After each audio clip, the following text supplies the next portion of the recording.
Welcome back, folks. Welcome back. 739 naira, I almost said dollars, naira per liter. Dangote drops bombshell on petrol prices. So, on the trending news today, the founder and president of Dangote Group, Aliko Dangote, has announced that petrol prices will drop to 739 naira per liter nationwide beginning Tuesday, with initial implementation at MRS stations in Lagos. Dangote, at a press briefing at the Lekki refinery on Sunday, said the refinery had reduced its gantry price from 828 naira to 699 naira per liter 2 days earlier. He reassured that the 739 naira per liter price will be enforced and emphasized its commitment to fight price manipulation. Starting from Tuesday, MRS will start selling petrol at 739 naira per liter. Definitely, we will force and enforce that low price. We will make sure that it's implemented. If you have your truck, you can come here and buy it. We are selling at 699 naira. The 699 naira includes the percentage of NMDPRA. By the way, he's accusing the boss at NMDPRA of what do you call them? Corruption. And then this story, I'm reading this story straight from channelstv.com. It says, so what actually comes out to us is about 389 naira or so. Those who want to keep the price to sabotage the government, we will fight as much as we can to make sure that these prices are down. 970 naira is not the price. If you have money to come and buy, you can pick up petrol at 699 naira, he said to journalists. The group CEO expressed concern that some filling stations were deliberately keeping pump prices up, undermining the intended reduction. I was told that the marketers have met with some officials and were told to make sure that the price is maintained high. But this price we're going to start with MRS stations, most likely on Tuesday in Lagos. That's 970 naira per liter. You won't see it again, he said. Dangote urged members of the Independent Petroleum Marketers Association of Nigeria, IPMAN, and other buyers to purchase fuel at the lower gantry price. We have asked anybody who can buy 10 trucks to come and buy 10 trucks at 699 naira. We are going to use whatever resources we have to make sure we crash this price down. Within a week to 10 days, we'll be able to deliver. For this December and January, we don't want people to sell petrol for more than 740 naira nationwide, he stated. In terms of transport costs, Dangote explained that transporting petrol from the refinery cost no more than 15 naira per liter, questioning why pump prices were rising to as high as 900 naira. In some other headlines that I've seen, he's also talked about the fact that even if the government tried to sell NNPC, is it NNPC, NNPCL? Yes, NNPCL. He said even if the government tried to sell NNPCL, that no one is going to buy it. So, yeah, I would love to really get your take on that. But ladies and gentlemen, welcome back to today's shows. Do us a favor, hit the like button, share, subscribe, turn up your notifications. We will be right back.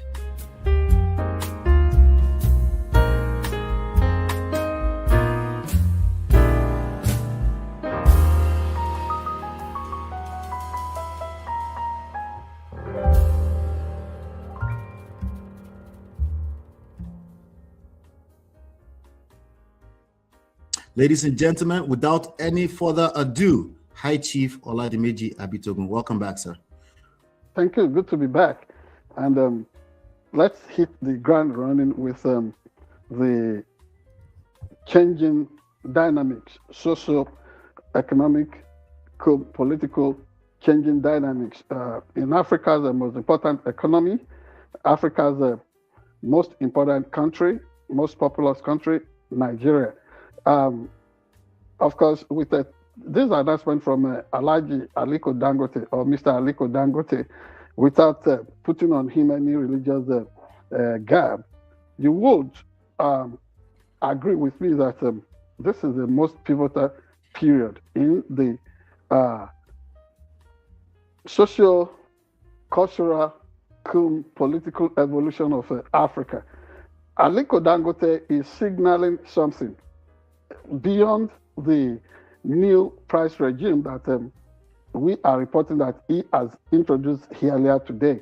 Of course, you will understand that in the last 1 week, Aliko Dangote has really become a media sensation in terms of doing what has not happened in almost 100 years all over Africa, particularly in Nigeria.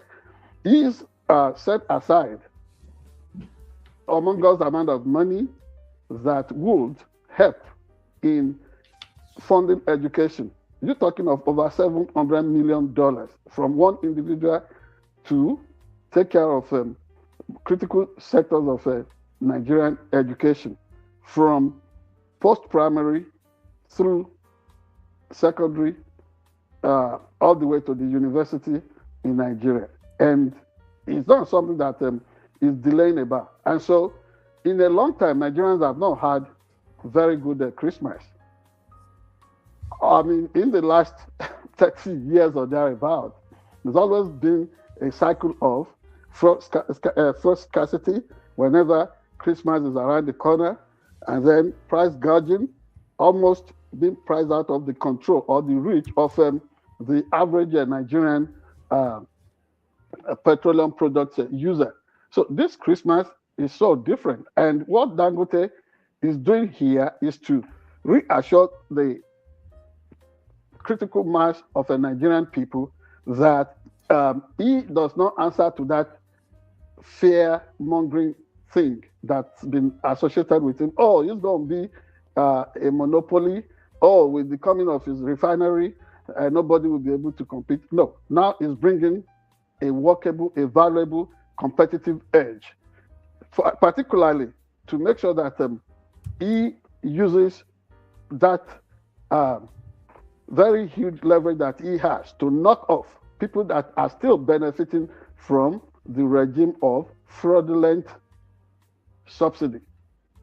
You know, even while this guy is out there serving assurance as to the quantity of refined petroleum products that is going to make, I mean, is going to be pumping into Nigeria's or Africa's most important market. Some people are still there, not wanting to patronize them, going as far as wherever on the face of the earth, far-flung places, to bring substandard refined products into the country. Now, everybody is beginning to look at Aliko Dangote as the quintessential economic hope. If not, I do not want to wear him with the garb of a messiah. But also, that messianic thing is beginning to show on him that everybody that is trying to paint him, that has tried to paint him as a kind of a monster, as a kind of vermin that will feed fat on hapless Nigerian poor people, will now have a change of heart. Look at that leap from 850 or thereabout, coming down to 700 and maybe 40. And he's saying that the loading price, the price at the point of at the loading bay, at his refinery, would be 690 something, and that Nigerians should say farewell to the possibility of having to buy petroleum, or what's it called, premium motor spirit, PMS, or petrol, for as much as 800 plus, 900 plus. Farewell to that kind of era. Honestly, this is an epoch moment. This is not just pivotal in the annals of Nigerian economic development. I mean, wrap it all up. What this man has shown is that Africans are rising to the occasion. They are positioned. Everybody has to watch out for is the possibility of having like-minded, homegrown, real African investors that would want to come on board and rescue the system from the jackals, economic jackals and hyenas, I mean, people that are ready to just devour the system out of existence. So, would I say it is too early in the day to begin to pour accolades on Aliko Dangote? Certainly not too bad. He needs to be encouraged. And for everybody that is, picking all kinds of objects, oh, let us tear him down, let us do this. Pull him down syndrome will not work this time around. That is not going to work. This guy looks like he's got a date with destiny. He seems to be the person that is leading the charge to reposition Africa on a delayed but necessary economic renaissance. This is that moment. Wow. Wow. Absolutely. I mean, a whopping 16% drop. Phenomenal. Yeah. Among us. Yeah, I think it's worth, like you said, even if it's just as simple as encouragement, right? I think it's a big deal. And like I told you, look at it vis-a-vis that promise of what's it called? This package, this thing of over $700 million to be that will be used as buffer foundation to rescue the what's it called, the troubled education sector in Nigeria, and that would even help to develop some database for thoroughbred professionals. Say you are a graduate of mathematics, you are a graduate of chemistry,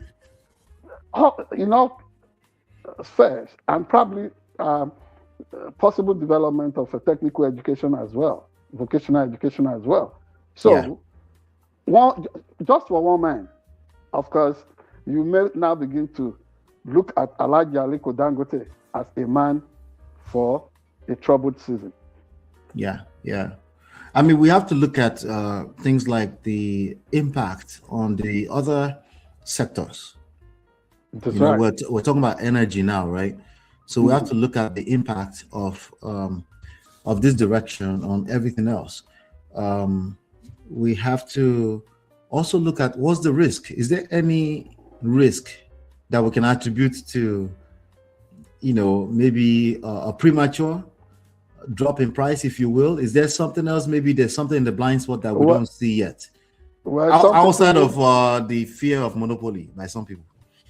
Well, there is no basis for any fear of him imagining to become a monopolist in that sector. The only other thing anybody would have to say is that, for one individual to control or to wield such influence over what has become, or what hitherto was the mainstay of the Nigerian economy, which is a monolithic kind of oil dependent.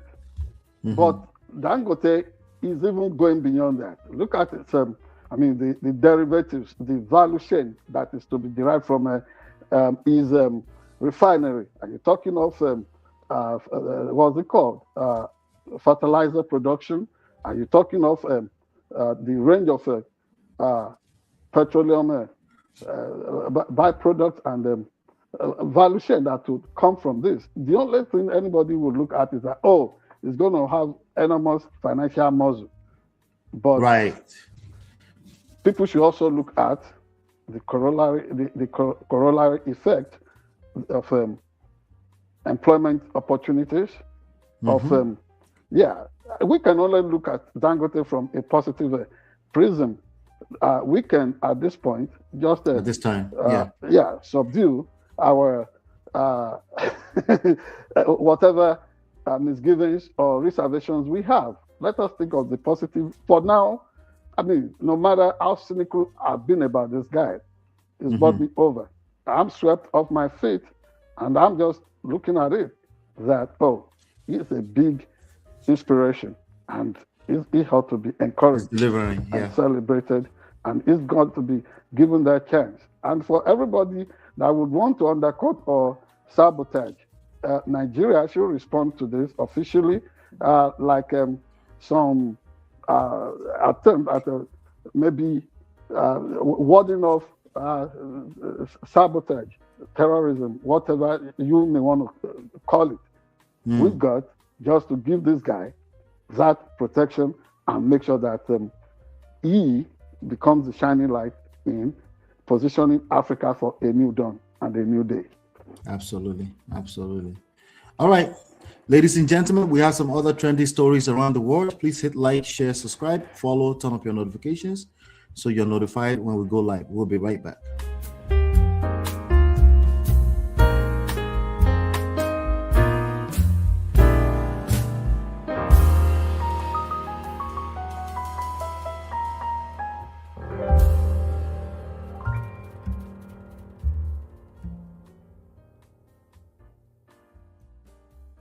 All right, welcome back. Welcome back. Trump attacks Rob Rayner after stabbing death. Outrage erupts. I'm looking at a news stream from Fox 11 Los Angeles. Very bad for our country. Trump doubles down on deranged Rob Rayner comments. And what they're saying, Trump doubled down on his controversial remarks regarding Rayner refusing to back away from them when asked by reporters in the Oval Office on Monday afternoon. Well, and I quote, "Well, I wasn't a fan of his at all. He was a deranged person as far as Trump is concerned," he stated. The Russia hoax, he was one of the people behind it. I think he hurt himself career-wise. He became like a deranged person, Trump derangement syndrome.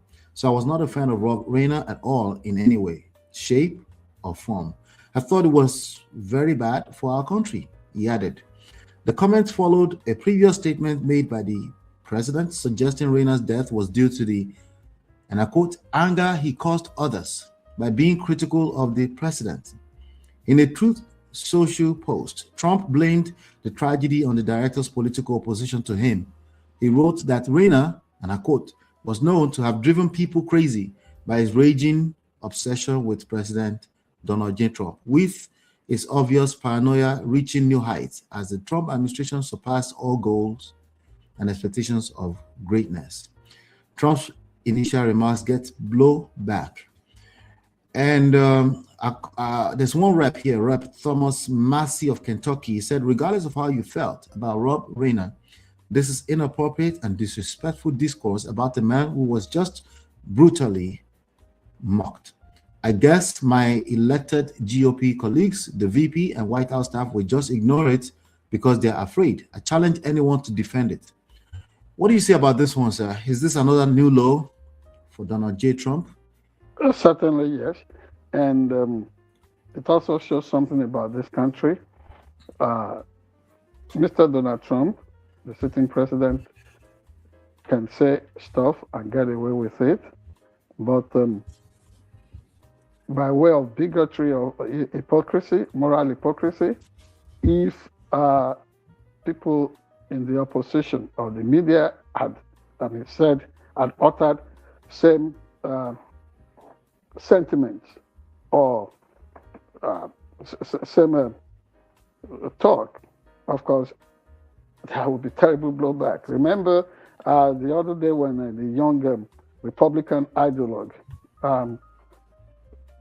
had his life cut short by, while talking on a campus concerning some cultural war in this country.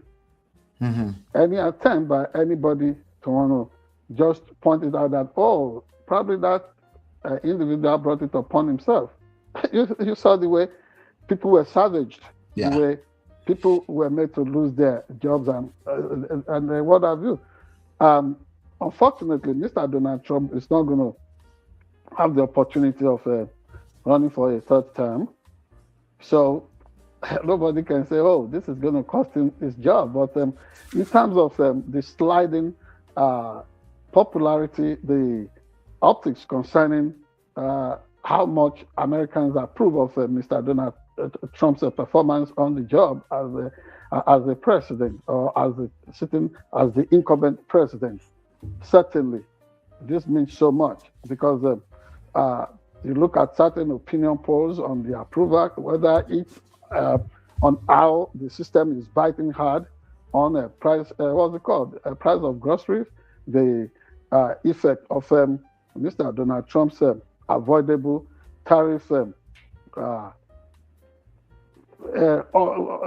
opprobrium. All those things certainly would compound his popularity rating now. But of course, leadership should not just be about how popular somebody is as the president. Of course, it must also touch off on existential issues of the fact that politics is about real persons, all of us. And so to want to toy with the idea or to try to diminish the tragedy of the death of any citizen is unfortunate, and doubling down is not a new thing with President Donald Trump. That macho appearance, oh, I can toughen it out, and what have you, call anybody's a bluff.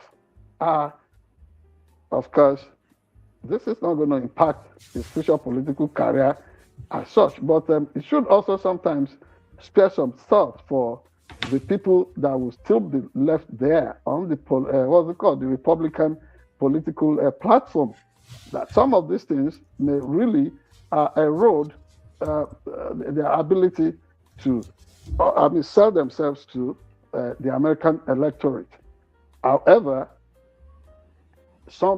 whoever understands the politics of Donald Trump would also know that he has a way of deflecting and diverting attention from what actually matters. For example, I want him now to deal with whatever report the congressional delegation to Nigeria concerning alleged Christian massacre, which is not funny, Christian genocide in that country. I want to see him follow through with the possibility of cooperating with the government of Nigeria, and then see how America can really bring some influence on how to rein in the lunatic killers on Nigerian plains, and whether in Nigerian savannah, whether in the middle belt or north central part of the country, and then make sure that that kind of wild killing inferno does not literally spread to other unaffected parts of the country. But of course, since Mr. Donald Trump spoke about the Nigerian Christian genocide, of course, you've seen a spike all across Nigeria about how churches are being attacked continually, how worshippers are being kidnapped, and then justice getting so compounded everywhere across Nigeria. But not only that, how about the possibility of America avoiding a situation in which we would have a long-drawn battle, possible military action against Venezuela's rogue regime, and the alleged killing of people who were waving the white flag, obviously showing that they are not pulling any punch or trigger against America soldiers or uniformed people having been attacked the first time. Also, so those congressional investigations going on, and the serious blowback coming from several judicial rulings, several court rulings, even from some judges that were actually appointed by Mr. Donald Trump himself. So he's been put to the test, but is somebody who fights like the domestic cat. It's so difficult to have his back pinned to the floor or to the ground. Try whatever. It's just going to pop up elsewhere and let you know that, oh, he can really manipulate or maneuver around the entire system. While still looking at all these talks about, somebody bringing a tragic murder upon himself, which is quite unfortunate. Of course, the world is still looking at the possibility of how he is going to make it possible to save Ukraine from the relentless, atrocious attacks of Vladimir Putin of Russia. So things are not really getting better around him economically and what have you. Sometimes I will be rallying of leading market indexes and what have you. That does not still save the neck of Mr. Donald Trump. I mean, whom so many people around this country feel, it's not really having a firm grip on the issues that affect all of us as average Americans. And well, as a journalist that you are, I want you to speak to this. 48 minutes ago, there's a news that just flashed across the internet. President Donald Trump and his team has figured out, in the midst of everything you just gone over, right? He's figured out some time to file a lawsuit against BBC, $5 billion in damages. What do you have to say about that? Of course, you know that it's done.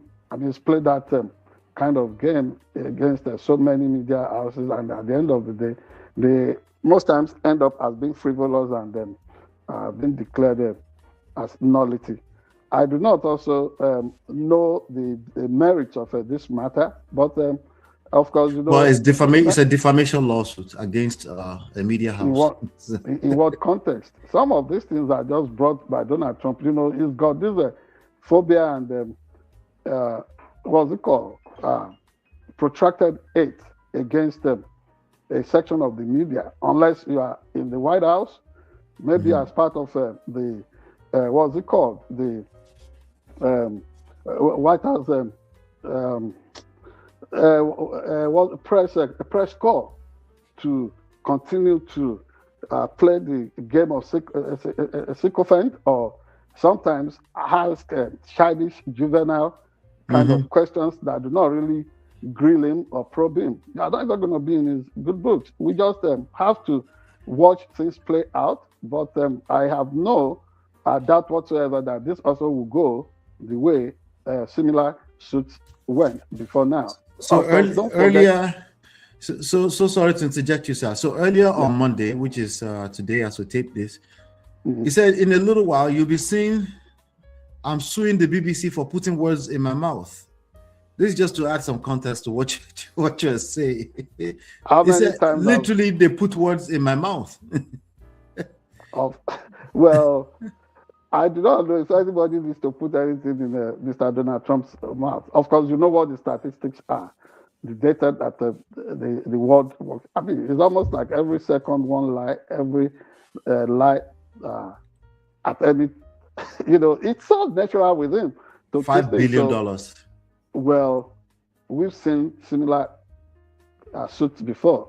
It didn't go anywhere, and I do not think that this also will fly, because do not forget that the BBC is not a small fry when it comes to this game of journalism, and well, he filed a $15 billion lawsuit against the New York Times in September, accusing the newspaper of being a mouthpiece for the Democratic Party. In July, and what happened? What happened? I don't have the outcome of that here. What happened? It's available in the public space. The truth of the matter is that all those things, all those suits often ended up being thrown out and seen as being frivolous. I mean, you see, when you see, I mean, it's not only that this is a familiar script with media or what's it called? Some government leaderships in developing countries. The fact that kind of situation can be hashed and react in the United States of America is what is so appalling to us in this time and age. America used to be that darling beacon concerning press freedom. And so when he launches against the media houses, calls them all kinds of unprintable names, I mean, unspeakable characterizations, fake news, this and that, you are so, no. It's beneath the place of whoever is in charge in the White House as president of this promising country in terms of democracy and the freedom of opinion, thought, and the press. All right. All right, ladies and gentlemen, hit the like button, share, subscribe, turn up your notifications so you're notified when we go live. We'll be right back. We have some other trendy stories around the world. We'll be right back.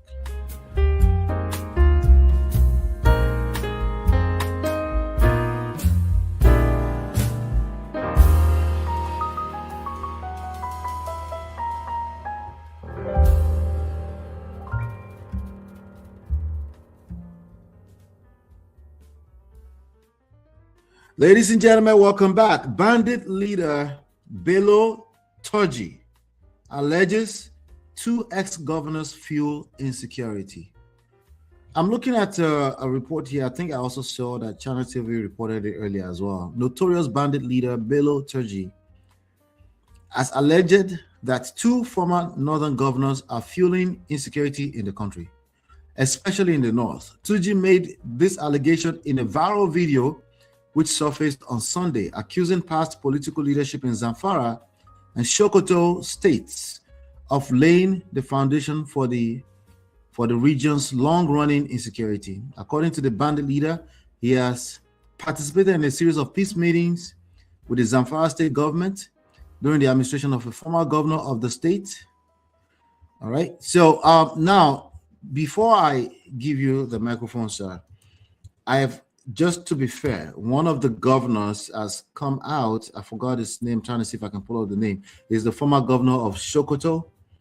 And he's saying that this is just political smearing of his name. Okay. So I'm sure the other one will probably come out soon as well. I'm trying to pull up his name. Ex-governor of Sokoto, Bafarawa. So he said the forces using Bello Turji against me. Former governor of Sokoto, Atahiru Bafara, has denied claim that bandit leader Bello Turji that he's among the forces fueling terrorism. So he's basically deny. What's your take on this one, sir? Thank you very much. See, who knows? For example, Bello Turji. Is it Tunji or Turji? Tongi. Okay. Tongi. Saying that, that he's been involved in, past negotiations with with a section of the leadership of Nigeria. This is somebody that is, he is a certified rogue, a social misfit, terrorist, but it's always been downplayed that, he is a bandit, this and that. These are people that the society should have zero tolerance for.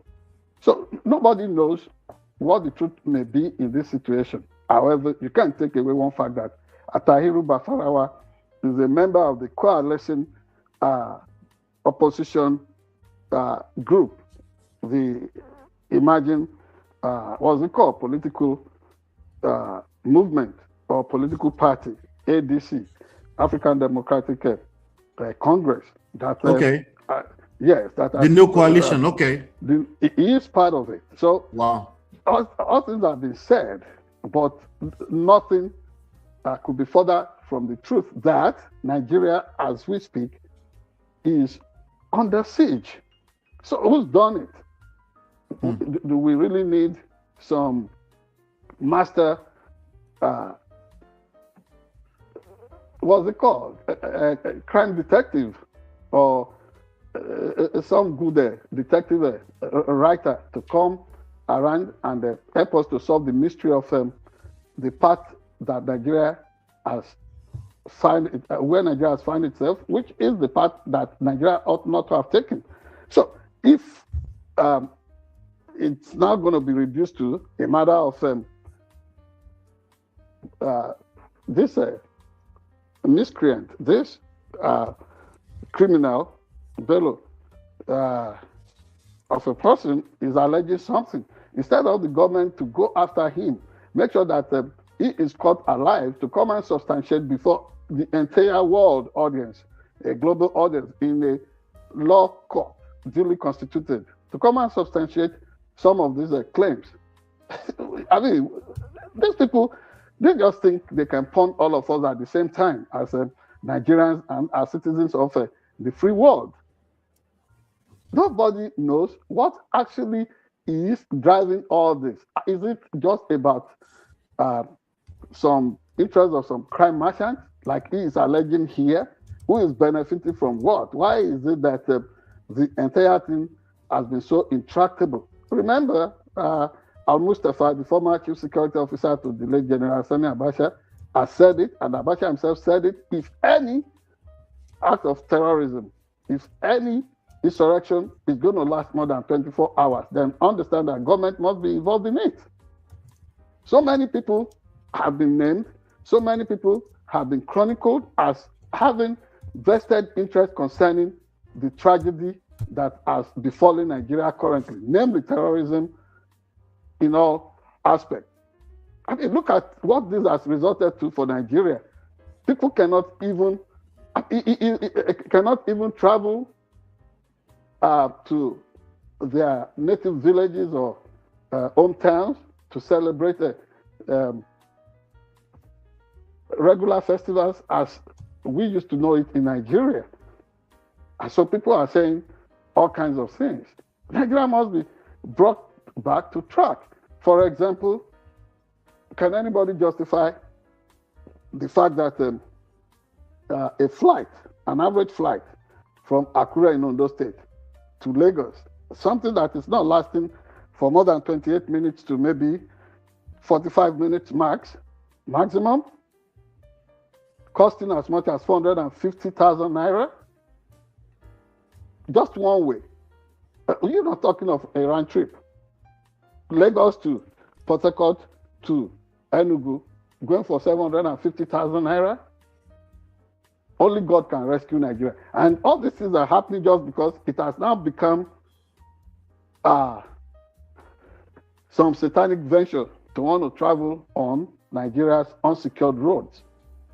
And you can be sure that terrorism, what's it called? Carjacking, kidnapping would spike during this season. So who really wants to stake his or her security traveling Nigerians' troubled roads? So this has the dynamics of things going on there, which is why the opinion of the government and leadership of Nigeria is quite different from that of the average citizen. The average citizen is thinking that Donald Trump should not make it an empty boast, just a tough talk that, oh, it will be, gun will be blazing, and that America is ready to go after the terrorists and the killer merchants all over the place. This is what I think everybody should be laser focused about. President Bola Ahmed Tinubu working hand in hand with his counterpart in the United States, Mr.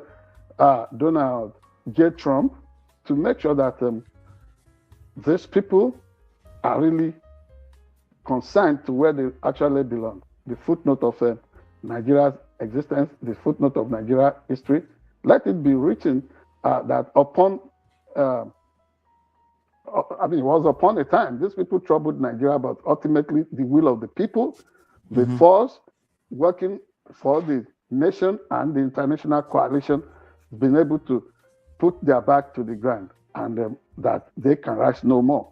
That is what the average Nigerian, that is what those of us who are Nigerians in the diaspora or Nigerian Americans, what have you, this is what we live for. This is the hope that we have This is what we think should happen as a matter of urgency.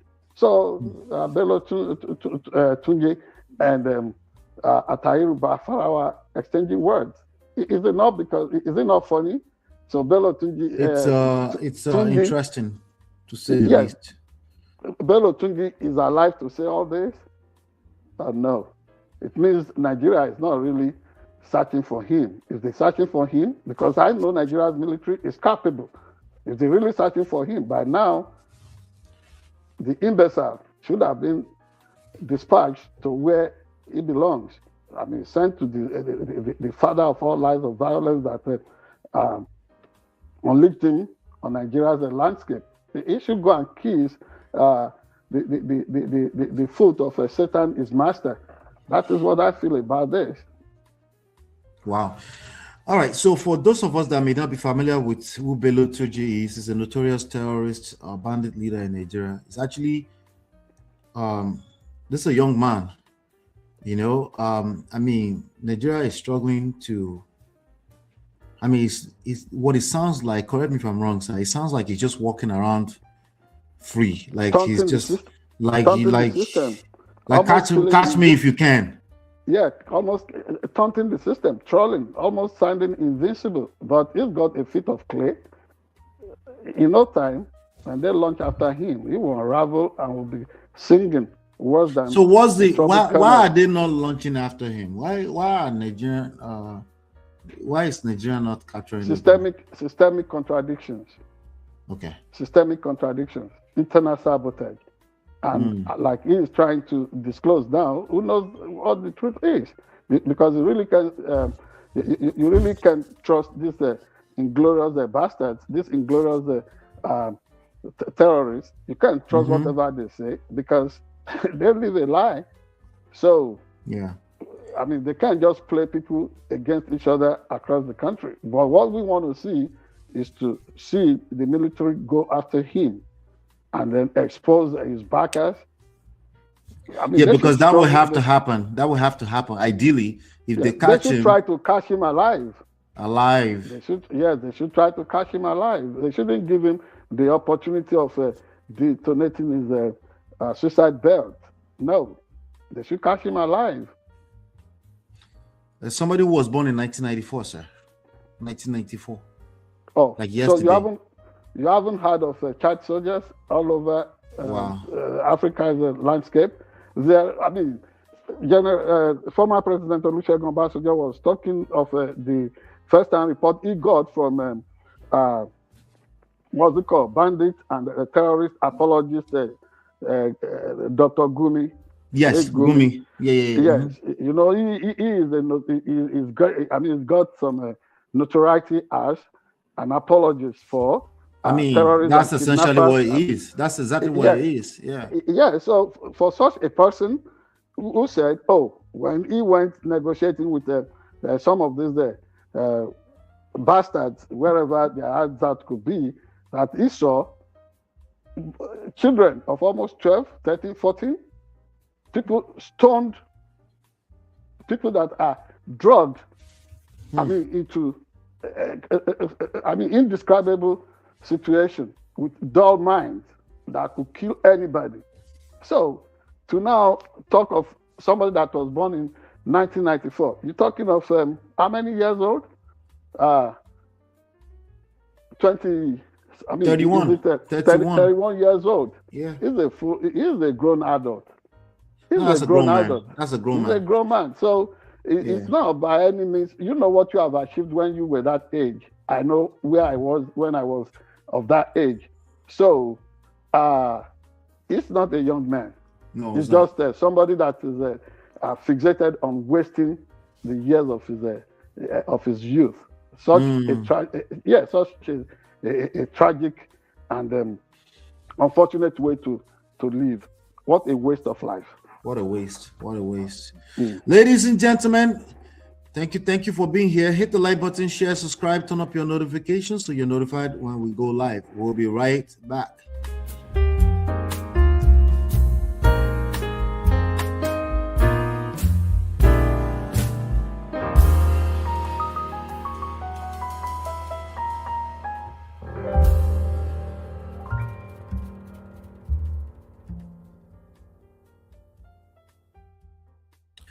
Welcome back. And now let's get a sharper edge on the conversation. Join us, okay? Join us. Let's talk about this. Feel free to drop your comments in the comment. So today we talked about, of course, we just finished talking about the banditry situation in Nigeria. We talked about President Trump and his mouth.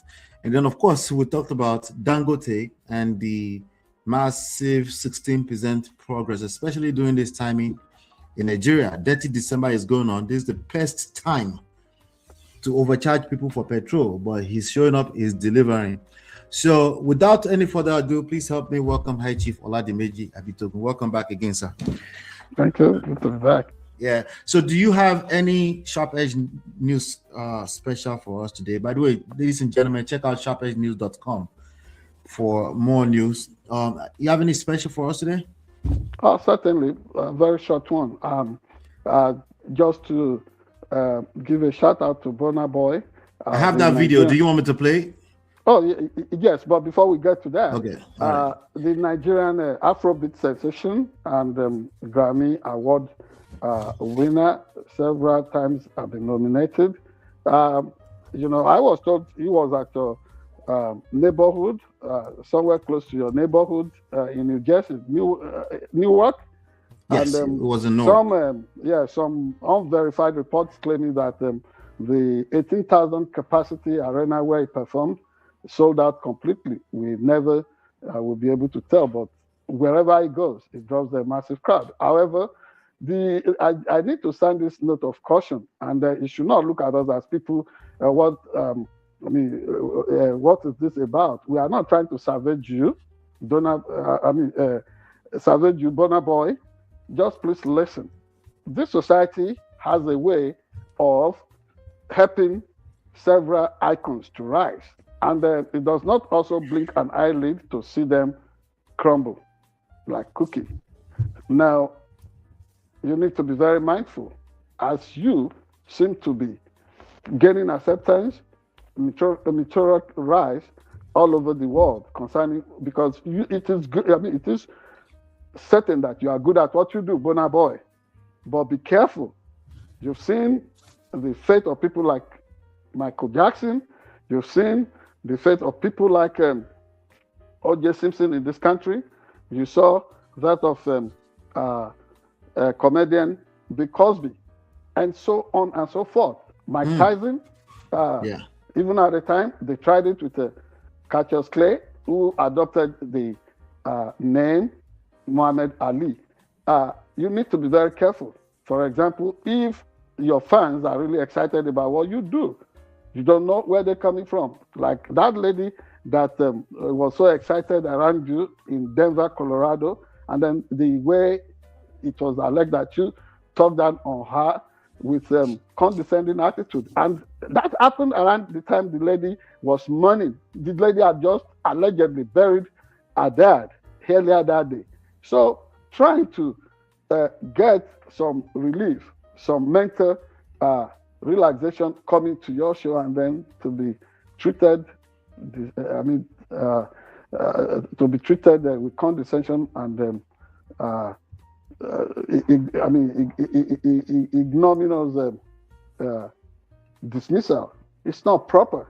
And everybody was expecting that, Burna Boy would try to apologize, probably make an offer, can you have a free ticket to another show? I can get things through the sensitivity or sentiments of younger generations in America here. I was discussing this with one of my children who used to love the music of Burna Boy, heck. He was crushed, terribly disappointed in the conduct of Burna Boy. So Burna Boy, watch your back. Allah, you can play the tape. Okay, I'll play the tape. You over there with your girl sleeping in front of me, it pisses me the fuck off, bro. Down. You understand? So please take her the fuck home. Down. Fast. Down. Take her home. Bro, I'm not doing no more song until you take her home, bro. See that? But you're taking the fucking piss, bro. Well, I'm not doing another song till you go home.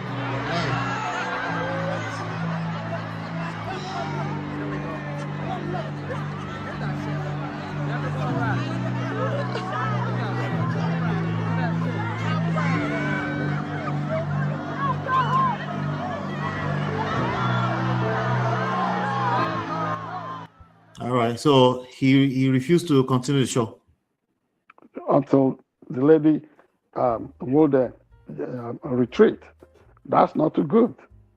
Yes, it is true that celebrity obsession could lead to something else. But again, can the celebrities to be mindful of the fact that these people are taking hard-earned resources to really make them feel worthy. Again, we celebrate Burna Boy, just that it should be cautious. America that builds you up, the world that builds you up can crash you. they tear you apart. Yeah, no respect. Just the way the world works, not just in politics, but also within the social sphere. And shout out to every national associations and groupings celebrating one get together or the other this season. Shout out to the Yoruba Association in British Columbia, Canada, that celebrated their own what's it called? Their own identity last Saturday. Same for the Yoruba Association in Kansas City, Greater Kansas area.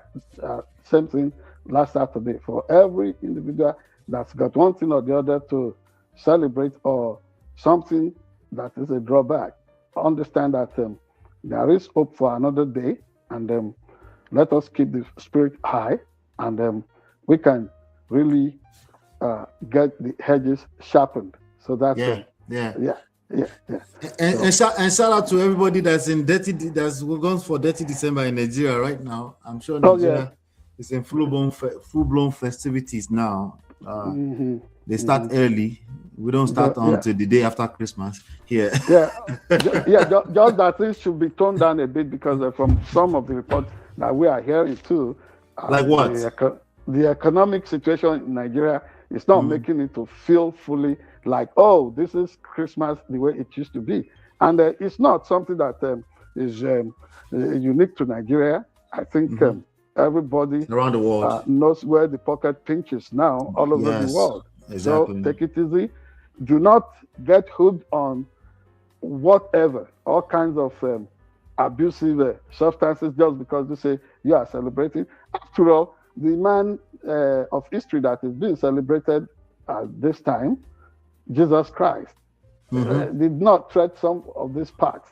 You cannot, for instance, go and steal chicken, goat, whatever in the village just because we want to celebrate the birth of Jesus Christ. For God's sake. Good luck with that. Should Christmas call for stealing? Should it call for armed robbery? Should it call for terrorism? Should it call for bag snatching, chain snatching, and all those things, and destroying relationships and backknifing and going where you should not go? Yes. We wish you well. Absolutely. No, but before we leave, I really wanted to talk because the economy, in Nigeria, I believe personally that Nigeria has a great future. Personally, I believe that. Yeah, very resilient population, and resilient people. Yeah, I believe that. So now in terms of the future of Dangote groups, right? Going back to the issue on the price drops in petrol prices, things like that. Yes, and I like that he's calling out, because for me, I couldn't imagine that the refineries in in Port Harcourt, that they are functioning. Me personally, I can't imagine. Yeah, two refineries in Port Harcourt, one in Warri, the other one in Kaduna. Yeah, so even if they are functioning, I couldn't imagine that they are functioning at the optimal state. I couldn't imagine that they're not burning more money trying to make it functional in 2025. I just couldn't imagine it. It's a cesspool of waste. It's a waste. Intractability. Exactly. Like I told you before, way back 1999, 2000, I was one of the journalists that rode on a government official jet plane to tour all these The trouble refineries. there. Refineries. Yeah. They could not. I mean, at that time, the ones in Port Harcourt were being handled by Chrome Consortium, owned by Sir Emeka Ofo. They couldn't get a place and handle on their repairs or restoration then. Even now, you have had Dangote is informed a commentary on the state of these government-owned refineries. Right. So they should just park well and let those who can really run the show, maybe private investors, let them take the driver's seat. And exactly. You see the significant price shift for the season. What a time to live in.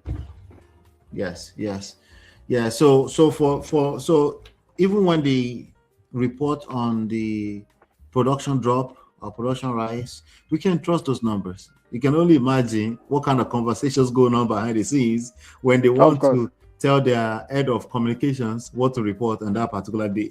It's a route. It's a joke. It's a script. Not beyond a joke.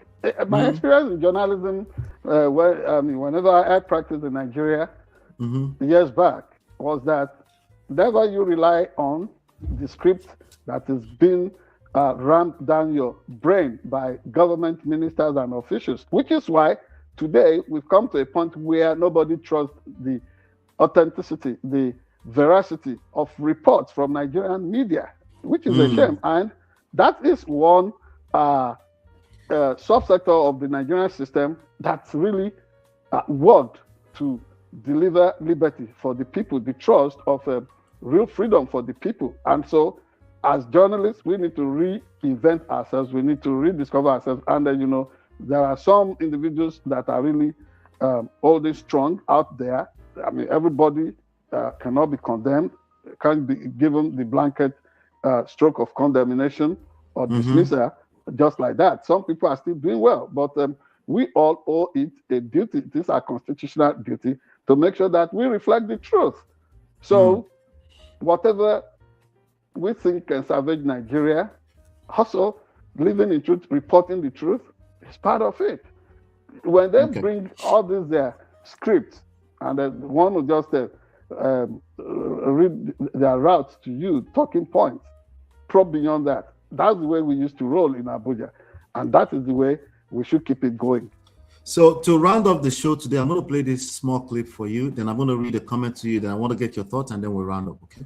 All right. Let's listen to this.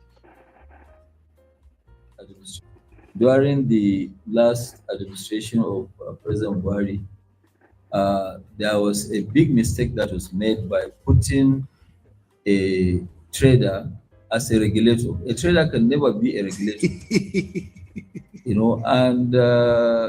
which I think it is a mismatch.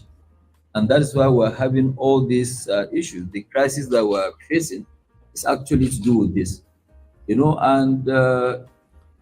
what is actually paining me is that the country is paying a bigger price. The bigger price is that nobody will come and invest in this sort of this. Even if the NNPC today want to sell their refineries, there can never be a buyer. Why? Because the environment is not conducive for anybody to come and put his money and put up a refinery. All right, so you see that comment from Dangote himself directly, and I'm going to read this comment for right under that video. It says, "I have issues with Dangote because I just can't understand why can't he selling for 10,000 naira per bag. I watched the press conference on another channel, and on this matter, I am with him and support what he's trying to do. No sensible businessman will buy any NNPC refinery. Buy any NNPC refinery and the real market price under the current regulatory environment. The regulator is also wrong to grant import license in an effort to break monopoly. What needs to done is sanitize the environment and grant licenses for people to build modular refineries. Nigeria is a jungle because of corruption, even though if you look at how dollars were allocated to the Dangote during the former CNN governor's tenure, one may raise some concerns. Do you understand what this person is saying? What is he trying to say? He is jumbling so many issues together there. I think he's talking of the possibility of Dangote as a cement manufacturer to sell a bag for 10,000 naira. I would even love to see cement sold at 1,005 or 1,000 naira, or maybe around 3,005 to 5,000. So let us clarify that. But why is this individual bringing the issue of a cement price into a discussion, a honest discussion, a clear and well-directed discussion on correct PMS pricing or petroleum products pricing? The two are not within the same sphere. Beyond all that, what I just want to do at this moment is to really celebrate Dangote and stay optimistic about the fact that Africa is capable of generating homegrown solutions and bring about, it's a first, I mean, Africa's own first 11, people that are resourceful, people that are dynamic. I mean, individuals like not just Aliko Dangote himself. He's talking of people like Femi Otedola. He's talking of people like Tony Elumelu and Oba Tudeko, and so on and so forth. The owner of Brai Cement and Petroleum, the Future Petroleum Refinery, and so on and so forth. So much hope is reposed in Africa, not just for now, not just because of this emerging economic players, but also because of the youth, the energetic youth, that are in the majority in terms of demographic realities of the country, of the continent at the moment. That is what I want us to celebrate. So, so somebody calling Nigeria a jungle, I do not totally agree. Yes, Nigeria as a country has its issues. Has its challenges. It's got challenges. And sometimes it's prospects and triumphs. So can it just be dismissed as a jungle like that? No, let us. Like, are you Trump? Are you Trump? Yeah. That's my take on the whole thing. But I'll read one more comment. We're over time by about 1 or 2 minutes, but I think I should read this one to you. This person said, that's a big lie. Port Harcourt refinery will sell fast because it is close to source of crude oil and has coastal option for transport. You are afraid of competition. Even without large capital outlay, people have been locally refining products in the Delta.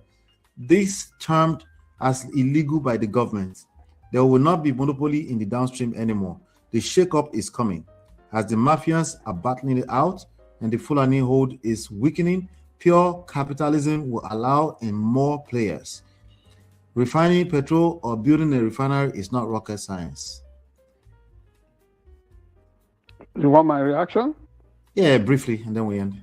I'm not going to react to this. I think this person is entitled to the opinion. Our opinion. Okay. In journalism, facts are sacred. Yeah. And opinion is supposed to be free. Opinion is like the a-hole. Everybody has one. That's right. So, so the deal is that this guy may have his or her facts, but as to whether the refinery in Port Harcourt will sell. The person listened to what I said. I said way back in 1999, 2000, I was on the same plane with the then Minister of Information, Professor Jerry Gana, alongside other journalists. We thought these facilities, they did not work then. It was obvious. Back then, they didn't work. Even now, they ain't still working. So, yeah. Tell me. And if they're working, it's a waste. 25, 26 years of rigmaroling within the same circle. Tell me, is that not the definition of madness or lunacy? So it has not insanity. worked. Insanity. Yeah, so the empirical fact there is that this over time has not worked. So to think that it will start working. And outside of waste, it's not going to work. Let's just tell ourselves the truth. Let's call a Good spade a luck. spade. So we would like to tell ourselves, call a spade a spade. Well, some people can look at that spade and say, "Oh, this is a shovel." No, they will tell you it is a teaspoon. A teaspoon, I know, right? Right. Yeah. Ladies and gentlemen, hit like, share, subscribe, turn up your notifications. Hopefully, you've been enlightened, educated. We'll see you on the next one. Take care. God bless. Peace.